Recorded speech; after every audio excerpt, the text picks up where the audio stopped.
Bismillahirrahmanirrahim. In this video, we are going to discuss internal ear. Internal ear is also known as labyrinth, and it lies in the petrous part of the temporal bone. It majorly consists of bony labyrinth and membranous labyrinth. Bony labyrinth actually parts, for example, this is like a inner ear, and bony labyrinth is forming the framework. Within the bony labyrinth, there is this portion which is known as the membranous labyrinth.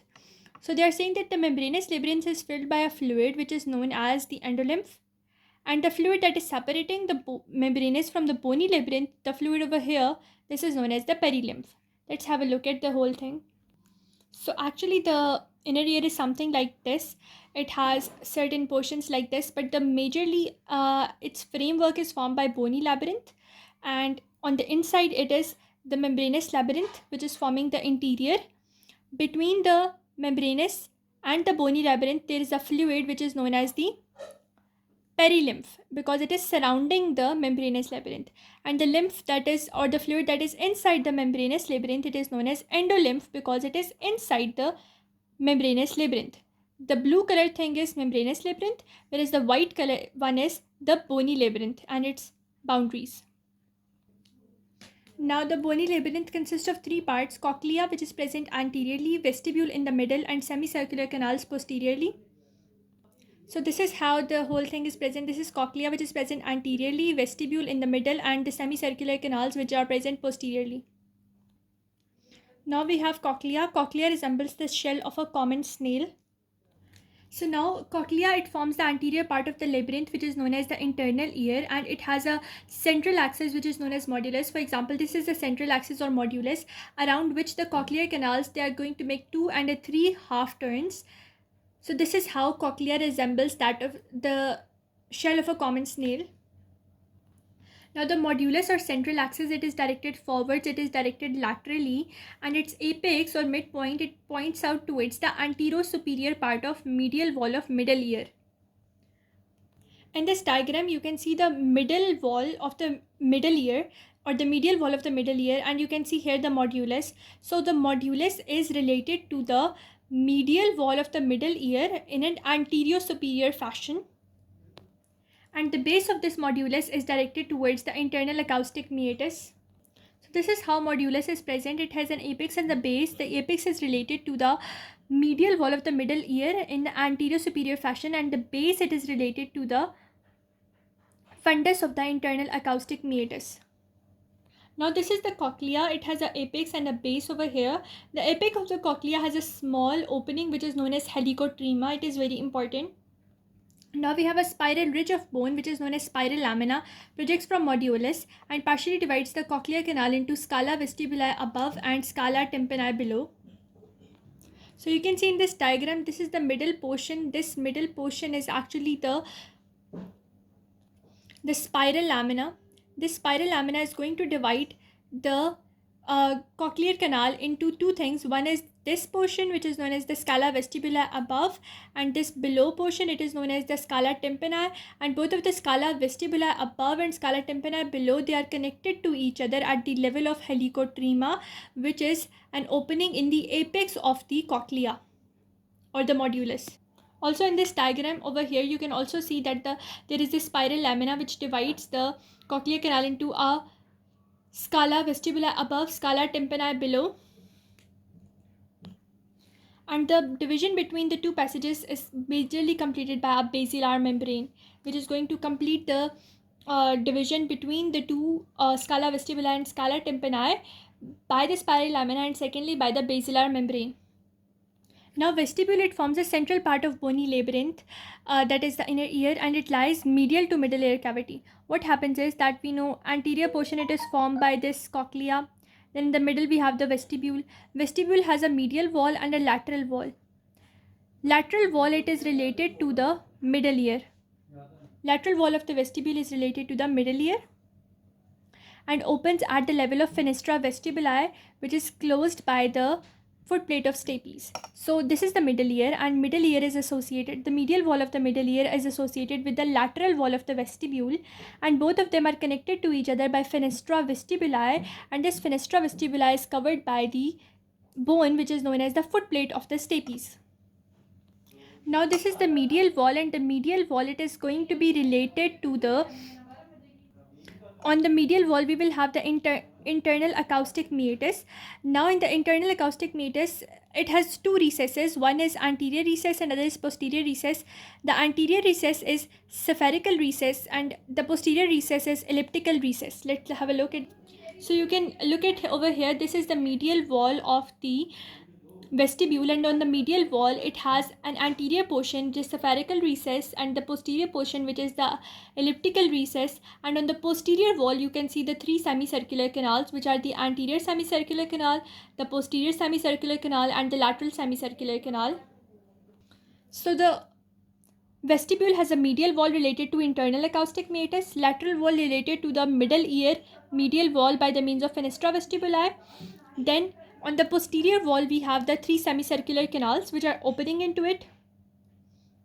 Now the two recesses we have studied until now, that were the spherical in the front and elliptical behind, they are separated by a vestibular crest which splits inferiorly into a cochlear recess. Let's see. So on the medial wall of the vestibule, you can see the spherical recess anteriorly, elliptical recess posteriorly, separated from each other. They are separated by vestibular crest. Now the vestibular crest goes inferiorly and it separates into the cochlear recess. So we can have three recesses. One is the spherical, one is the elliptical, separated from each other by vestibular crest, and inferiorly we have the cochlear recess separating them. Now just below the elliptical recess posteriorly we have an opening, which is the opening of aqueduct of the vestibule, which actually opens at a narrow fissure on the posterior aspect. And as we know, this whole apparatus is located in the petrous part of the temporal bone. So this opening of the aqueduct of the vestibule is going to open into the petrous part of the temporal bone, but the posterior aspect of the petrous part of temporal bone. And this one is posterolateral to the internal acoustic meatus. So the aqueduct of vestibule, as I talked to you about it, that it was located in the posterior aspect of petrous part of temporal bone.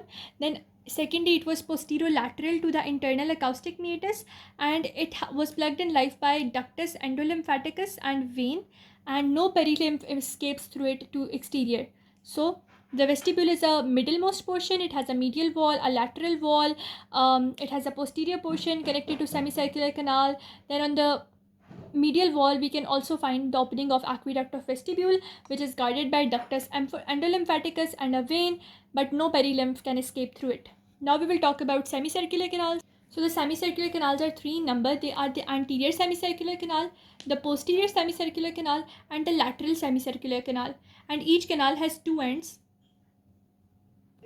These canals, these are three semicircular canal, the anterior, posterior, lateral, they are located posterior-superior to the vestibule. This is vestibule and they are located posterior-superior to it, and they are right angles to each other. So if we look at all these things, they are having an angle of 90 degree with each other. Let's see. So if you discuss the angle, first angle between them, this one over here, this is 90 degree. Then between them we can also find the angle of 90 degrees. So all of these three are oriented at right angles or angles of 90 degrees with each other.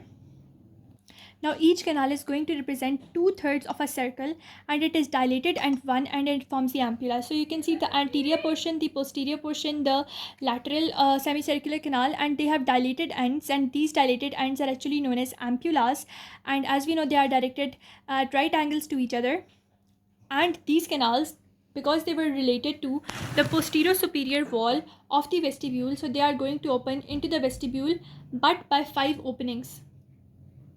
Now this anterior or superior semicircular canal, we can see over here, it has a dilated portion first, which is known as the ampulla, and it is right angle to the long axis of petrous part of temporal bone. It is also convex upwards, and because of this anterior semicircular canal, its position can be indicated by an arcuate eminence, which is seen on the surface of the petrous part of temporal bone. So this anterior semicircular canal forms the arcuate eminence on the petrous part of temporal bone. Also, it is directed in a vertical plane with the posterior part of the with the petrous part of the temporal bone. Then its ampulla, it is related anterolaterally over here, but its lower end, it fuses with the lower end of the posterior semicircular canal. The point of communication between the two, it is known as crus commune, and this crus commune is going to open into the medial wall of the vestibule. Now the anterior semicircular canal was lying with a right angle to petrous part of temporal bone, but this posterior semicircular canal is lying parallel to the long axis of petrous part of temporal bone, but both of them are lying in a vertical plane. The anterior one was convex upwards, whereas the posterior one is convex backwards, and its ampulla lies at the lower end, whereas the anterior one had an ampulla lying anterolaterally, but the ampulla of the posterior semicircular canal lies at the lower end. So now its opposite end of the ampulla, it lies with the anterior semicircular canal, and both of them communicate and form the crus commune, which opens into the medial wall of vestibule. So this is anterior one, this is posterior one. Anterior one, both of them lie in vertical plane, but anterior one, it is convex upwards, lower one is convex downwards or backwards. It is having an ampulla that is directed anterolaterally. Posterior one has an ampulla that is directed at the lower end. It is right angle to the petrous part of temporal bone, but this one, posterior one, is at an angle of no angle, right? You can say they are parallel to the petrous part of temporal bone, and both of them communicate at crus commune, which opens into medial wall of vestibule. Now the lateral semicircular canal, it lies in a horizontal plane, and its convexity is directed posterolaterally. Both of the anterior and posterior one were lying in a vertical plane, but the lateral one is lying in a horizontal plane. Its convexity is directed posterolaterally, and its ampulla lies anteriorly, close to ampulla of the anterior canal. So this is the ampulla, and it lies anteriorly, close to the ampulla of the anterior canal, which was lying anterolaterally.